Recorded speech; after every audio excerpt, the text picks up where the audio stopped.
जागो पार्टी को नया सिंबल मिल गया है, किताब उनकी पार्टी का नया सिंबल जो है वो किताब मिला है। और हमारे साथ मौजूद हैं जागो पार्टी के अध्यक्ष मनजीत सिंह जी के साहब, सिंबल मिल गया है आज।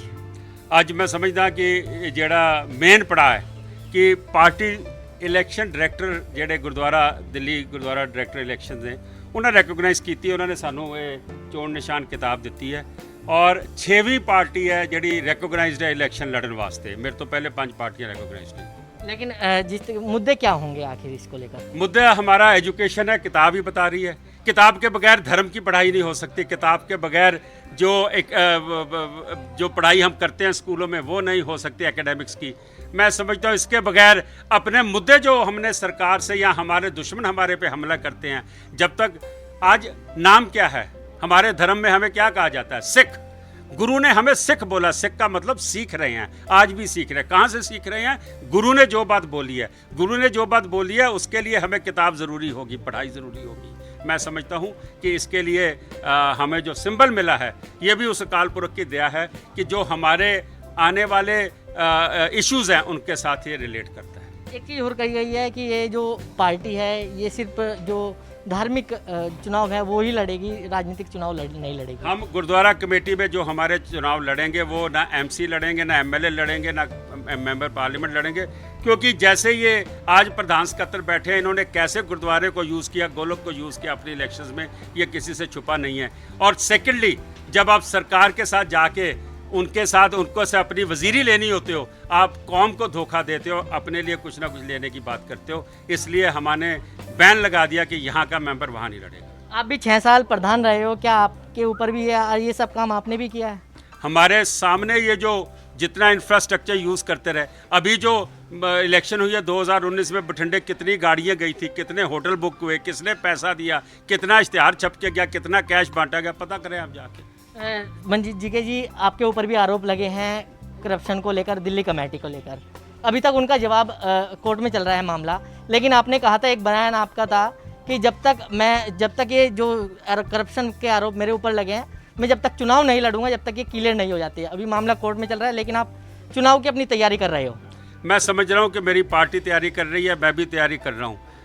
जितने कोर्ट में इन्होंने केस डाले थे वो सारे मुंह भाने गिरे थे। ये दोबारा से लोगों को धमका रहे हैं, वेंडर्स को धमका रहे हैं, झूठे बयान दे रहे हैं। मैं समझता हूँ कि एक कचहरी कोर्ट से ऊपर है, वो संगत की है, वो गुरु की है। शायद उस कचहरी से मैं इंसाफ लेने की बात करूंगा, कहीं ना कहीं इंसाफ जरूर लूंगा लोगों के सामने। नहीं, लेकिन ये पहले बयान और अब के बयान में जो अंतर तो दिखाई दे रहा है ना। मैं कह रहा हूं कि हमने जो कोर्ट कचहरी में जवाब देने थे सब दे दिए, उसके बाद क्लोजर फाइल हो गया, लेकिन फिर इन्होंने केस चलाए हैं।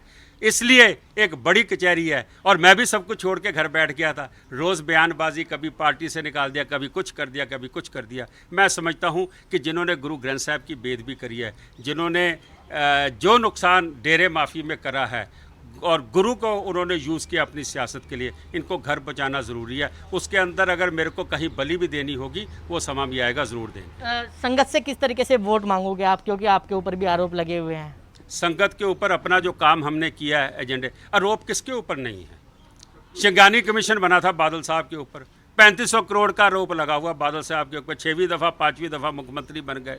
गुरुद्वारा SGPC, आरोप की बात नहीं है, साबित क्या हुआ है, तय क्या हुआ है, बात उसकी है। मैं समझता हूँ कि आने वाले समय में जो हमने काम किए हैं वो संगत देगी उसका। आज भी आप संगत की अगर बात समझते हैं तो ये जो प्रोग्राम करते हैं स्टाफ बैठाते हैं, हम जब प्रोग्राम करते हैं हज़ारों संगत आ रही है। संगत को नहीं आना चाहिए मनजीत सिंह के पास। मनजीत सिंह के ऊपर तो बहुत बड़े बड़े आरोप लगे हुए हैं, इन्होंने पलंदे बना बना के मेरे पे आरोप लगाए हुए हैं। संगत को तो फिर निकाल देना चाहिए मनजीत सिंह को। ये तो कहते थे मनजीत सिंह को पूछता ही नहीं, लेकिन संगत कहाँ से आ रही है, प्रोग्राम कहाँ से कामयाब हो रहे हैं।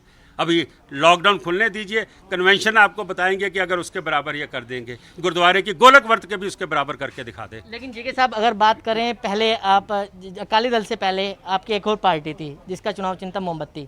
क्या इस बार जब इलेक्शन कमीशन ने आपको चुनाव चिन्ह दिया, क्या आपने मोमबत्ती को लेकर भी कोई बातचीत की थी चुनाव आयोग से? मोमबत्ती ऑलरेडी किसी के पास चुनाव चिन्ह है, इसलिए वो हमें नहीं मिल सकती थी। उन्होंने कहा जो हमारे पास 24 चुनाव चिन्ह है और उसमें से उसका चुनाव किया जाए, तो हमने किताब चुनी है उसमें से। पहले जब आपकी चुनाव चिन्ह मोमबत्ती थी तो तब आपके 6 मेंबर थे, तब आपने अकाली दल में मर्ज कर ली थी अपनी पार्टी को। लेकिन अब जिस तरीके से पार्टी नई सिरे से स्टार्ट हुई है जागो पार्टी, क्या लगता है कि आने वाले दिनों में अगर किसी के साथ गठबंधन की बात होती है तो आप करेंगे किसी के साथ? देखिए अभी तो किसी से बात हो नहीं रही, लेकिन ये ज़रूर है कि अकाली दल बादल से कोई गठबंधन नहीं होगा, इनको वापस भेजना। बाकी जो हमारे बड़े बुजुर्ग, जो बड़े हमारे बुद्धिजीवी हैं, जैसा कहेंगे उस वक्त समय देखा जाएगा, लेकिन बादल दल से कोई किसी किस्म का गठबंधन या वापसी का कोई मतलब नहीं है। पंजाब केसरी जगबानी से बात करने के लिए धन्यवाद। तो जागो पार्टी को नया चुनाव चिन्ह मिल गया है, जिसका चुनाव चिन्ह किताब है, और अब धार्मिक चुनाव अब इसी सिंबल पर लड़ा जाएगा। दिल्ली से कमल कुमार कंसल, पंजाब नवोदय टाइम्स, पंजाब केसरी टीवी।